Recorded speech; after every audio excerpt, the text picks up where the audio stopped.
Digitally சார்பாக பொங்கல் தின நல்வாழ்த்துக்கள். காரைக்குடியில முதல் முறையா start up IT company start பண்ணிருக்காங்க. இவங்க பல கம்பெனிஸோட டைப் பண்ணிருக்காங்க. நொய்டா, ஹைதராபாத், பெங்களூர், சென்னை, கோயம்புத்தூர், மதுரை இந்த மாதிரி பல சிட்டிஸ்ல அவங்க டைப் பண்ணி வச்சிருக்காங்க. இவங்க web design development, e commerce, mobile app development, content making, digital marketing, portfolio, event management இது எல்லாமே ப்ரொவைட் பண்ணிக்கிட்டு இருக்காங்க. இங்க professional photographers, video editors, content creators எல்லாம் ஒர்க் பண்ணிட்டு இருக்காங்க. இப்போ பொங்கலுக்கு நியூ ஆஃபர்ஸ் எல்லாம் லான்ச் பண்ணிருக்காங்க.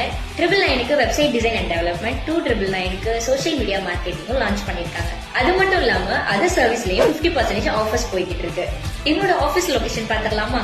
இவங்களோட ஆபீஸ் லொகேஷன் காரைக்குடியில வித்யாஹரி ஸ்கூல்ல இருந்து 100 மீட்டர் டிஸ்டன்ஸ்ல தான் இவங்களோட ஆபீஸ் லொகேட் ஆயிருக்கு. இப்ப நான் யாருன்னு சொல்லிடுறேன். ஐம் ஷேரன். நான் இன்ஃபுளுசரா இந்த ஜர்னி ஸ்டார்ட் பண்ணிருக்கேன். அப்கமிங் டேஸ்ல நிறைய வீடியோஸ், நிறைய கண்டென்ட்ஸ், நிறைய இன்ஃபர்மேஷன்ஸ் எல்லாம் உங்களோட ஷேர் பண்ணிக்க போறோம். சோ அதெல்லாம் மிஸ் பண்ணக்கூடாதுன்னு நினைச்சீங்க, கண்டிப்பா உங்களோட பேஜை ஃபாலோ பண்ணிக்கோங்க.